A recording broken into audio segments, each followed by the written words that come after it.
Hey everybody, it's Jen again. I just wanted to go over my top 5 mistakes that I've made with my niche sites in the first 2 years. Now, I do want to mention that yes, these are mistakes and they may have slowed my growth overall, but without these mistakes, yes, I may have grown faster, but I wouldn't have learned all these valuable lessons, and I'd much rather learn them when my sites are still small than when they're, huge, massive sites, because that's, of course, the goal. So we're going to start with the smallest mistake, and we're going to move up to the one that I think is the biggest. Spoiler alert, the biggest one is also the silliest one, so you may laugh. So the first mistake I made, and you may have kind of already seen this on one of my first videos, but I originally started a blog on Shopify. And I've since learned that Shopify isn't a bad platform and it's great for ecom, but it's not necessarily great for blogs for two main reasons. The first one is that when you start a blog on Shopify, you really have to have a plan, like a topic plan, because you can't set up your blog into categories like you can on WordPress. You can use tags, but those aren't really the same as categories.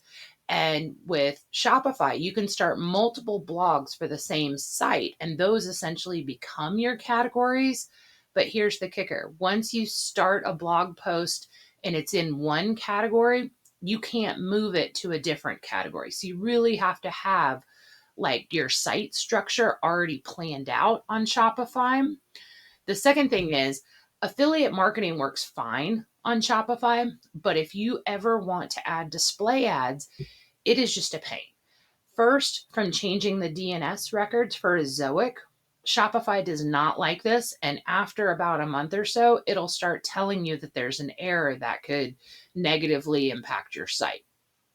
The second thing is, when I applied for AdSense and got approved, it was so difficult to get the ad code onto Shopify. So unless you really understand coding or you want to pay somebody to do that for you, I found even with all the tutorials on YouTube, it was just impossible to make it work. So not a huge mistake. That's why this is the smallest one, but it's one that I had to learn myself. So when I was doing the income school program, they did mention that around month 3 to 6, you should go ahead and set up Amazon affiliates. I don't think this is the best advice. And the reason for that is you have to make so many sales within a time limit. And I believe it's 6 months, 180 days. So the funny part is I actually did make my third sale. But as soon as I made that third sale, Amazon closed my account saying I did not play by their rules. Now, Amazon is not exactly known for being very clear and open about why they shut down your account. So I have no idea what rule I broke. I'm going to guess that it had something to do with the actual link themselves, or I didn't do something. But in my case, I would say starting Amazon affiliates too early before I really understood how it worked and how to make it successful was definitely a mistake.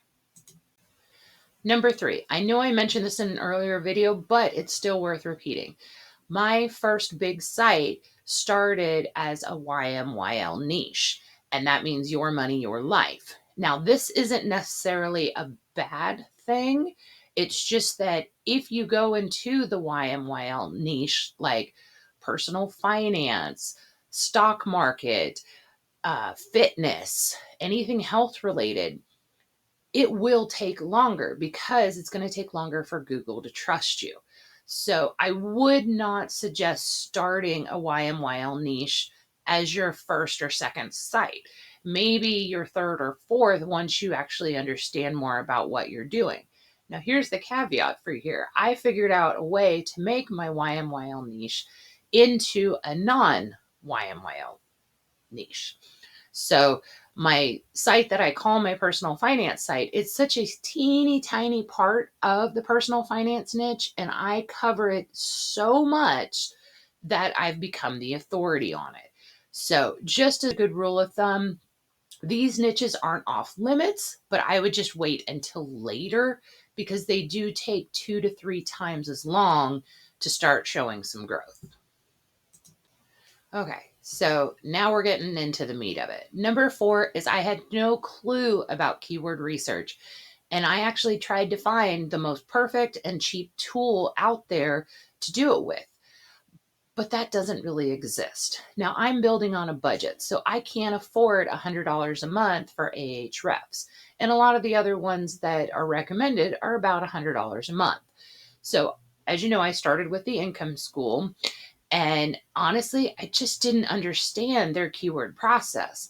It seemed overly complicated, but also too simplistic. And it wasn't until really like 6 to 8 months later that I finally got it. And so when you're building your website for those first 6, 8 months, you should kind of have an idea of what you're doing. And I feel like a lot of my growth lately is because I've gotten so much better at keyword research.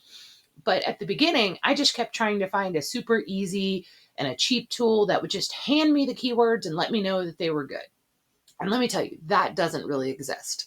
So I tried a bunch of them and realized that their rating system or their keyword difficulty calculator were based on things that didn't necessarily mean you couldn't rank.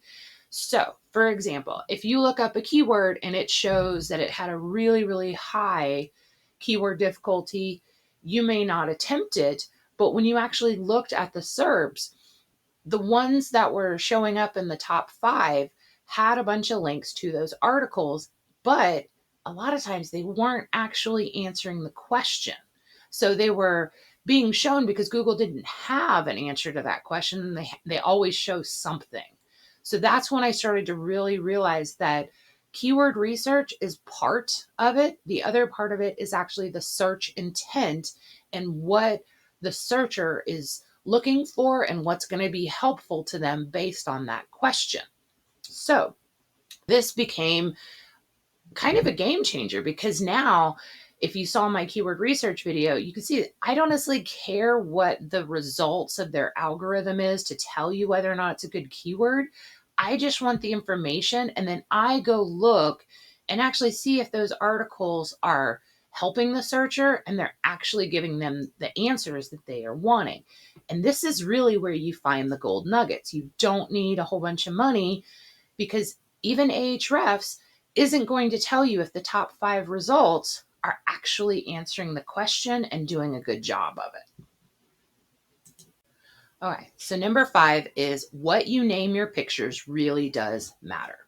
Now, I'm in multiple forums and multiple groups, and so many people mentioned that it's completely fine to reuse stock photos. They also said that it didn't really matter what you named your pictures, just don't leave it as a series of numbers or gibberish. So I was like, okay.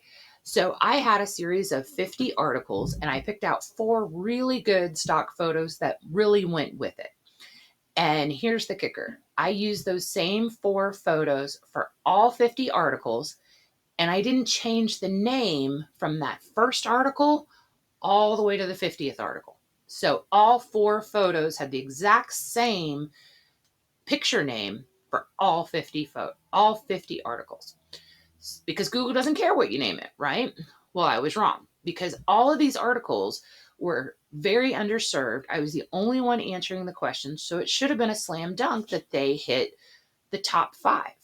And at first they did, but then they'd start jumping. Like they'd hit number 2, then they'd hit 50. They'd hit number 3, then they'd hit 45. And they were just bouncing all over the place. And that's to be expected a little bit, but after a month or 2, these things were still bouncing around, which was strange. But then I realized that the original name of these pictures included 2 brand names. So even though articles 2 through 50 weren't necessarily about those 2 brand names, all the pictures mentioned those first 2 brand names. So I went back and I changed out the names on all those pictures to be specific to that article, like X versus X. Is X cheaper than Y? Is Y better than X? And just kept changing them like that. So it was very specific. Well, after I did all that, and that's 200 pictures that I had to go change, all of a sudden, they're all back to index and they all hit the top 5 again and they stayed there. So my huge lesson was, yes, you can reuse stock photos, but you always have to change the picture name to be focused on that article. This is also a good way to add in variations of the question that maybe you didn't necessarily get into a heading, like an H2 heading, but it's a very common way to ask that question. That would become a new file name. And this alone was literally my biggest mistake because it was so simple and it easily cost me months and months of growth. So now that I've spilled the beans about my silly or small mistakes and how they have literally kind of halted my progress, but then once I learned, I was able to overcome them. And I feel like I grew much quicker after that. What are some of the silly or small mistakes that you've done that you kind of feel like you were following the advice, but you kind of veered offward? So let me know what your items are. And if you have any questions, just leave them in the comments and I'll respond. Hope you have a great week. Thanks. Bye.